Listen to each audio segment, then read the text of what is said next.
The absolute pinnacle of professional basketball demands heroes from the most unlikely of places, and the Boston Celtics are currently relying heavily on a player who was completely cast aside by the league just a short time ago.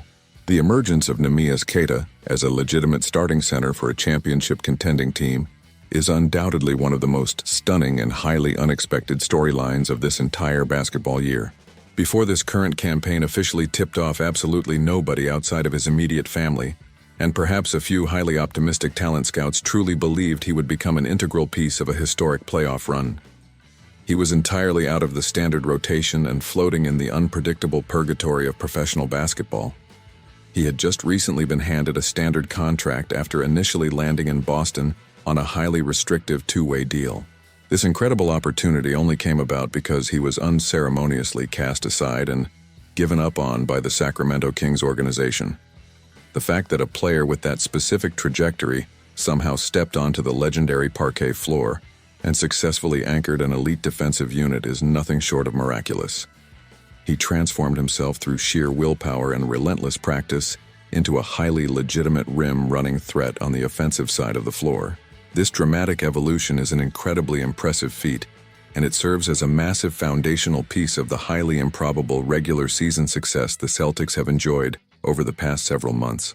Therefore, while it might initially seem slightly unfair to heavily critique his performance at the very start of these high-stakes playoffs, the simple truth is that he has already proven beyond a shadow of a doubt that he is entirely capable of giving this prestigious franchise significantly more production.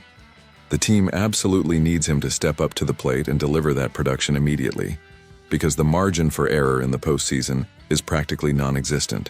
To truly understand the immense value he has brought to the table, you have to look closely at the historic numbers he put up during the long marathon of the 82-game schedule. This season, he did not just play well, he literally rewrote the storied history books of the most successful franchise in the entire sport. He officially set a brand new franchise record for field goal percentage in a single season by shooting an absolutely blistering 65.3% from the floor. He managed to completely edge out the legendary Cedric Maxwell, who had previously set the historic high watermark at 60.9% way back during the 1979 to 1980 campaign, breaking a record that stood completely untouched for over 4 decades in a city that worships its basketball legends. Is an accomplishment that demands absolute respect from everyone involved. This incredible statistical achievement obviously has a massive amount to do with his highly specific shot diet and his complete understanding of his own limitations on the court.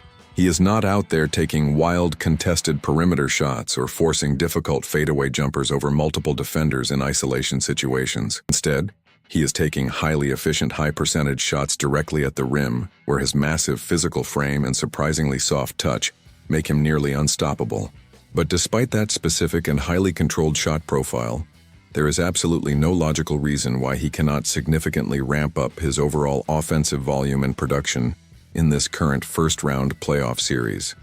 The opponent currently standing in their way is the Philadelphia 76ers, and they are heavily relying on Adem, Bona, and Drummond to man the center position. Frankly speaking, when you look closely at the advanced scouting reports and the raw athletic profiles, that is a highly specific matchup that Queta should be absolutely dominating from the opening tip until the final buzzer sounds. However, through the first 2 highly intense games of this brutal series, that desired outcome has hardly been the reality on the court. He definitely showed some incredibly promising flashes of his massive potential during the opening contest in Game 1. He looked incredibly energetic and ready to contribute to the winning culture, but he ultimately could not manage to stay on the floor for very long because he kept falling into highly avoidable foul trouble. The referees were blowing the whistle aggressively and calling the game incredibly tight, which meant his overzealous defense quickly cost him crucial playing time. Because the rest of the highly talented Boston roster was firing on all cylinders, the team barely even needed his interior contributions to secure the massive victory, so his highly limited availability was not perceived as a massive deal at the time. He ended up playing a mere 15 total minutes in that initial victory, which left fans wanting significantly more. Then came the highly frustrating and deeply concerning events of Game 2, where the entire narrative shifted dramatically overnight. In this second contest, he was actually able to successfully avoid the foul trouble and stay on the floor for extended stretches, but he completely failed to make any sort of significant physical impact on the flow of the game. He finished the night with a rather pedestrian and completely uninspiring stat line of just 8 points and 6 rebounds, his most notable and highly visible moments during that entire game unfortunately came while he was operating as the primary drop defender in the highly criticized pick-and-roll coverage scheme. Operating in that specific conservative defensive alignment, he repeatedly found himself stranded entirely in no man's land. While lightning-fast guards like Tyrese Maxey and highly confident perimeter shooters like VJ Edgecombe continuously stepped right into entirely uncontested pull-up three-pointers. They absolutely punished the conservative defensive strategy over and over again, completely shifting the momentum of the series and silencing the usually raucous home crowd. If you are enjoying this deep dive into the tactical nuances of professional basketball, please make sure to like the video and subscribe to the channel for more daily breakdowns. Moving forward into the crucial next steps of the series, the clear and obvious adjustment for the Boston coaching staff is that they absolutely must involve their breakout centers significantly more on the offensive end of the floor, especially against these specific and relatively weak opposing big men. The game film from the first two contests tells a very compelling and undeniable story. Whenever the Celtics have actually made a concerted, deliberate effort to run specific offensive actions specifically designed for him, the results have generally been overwhelmingly positive and highly efficient.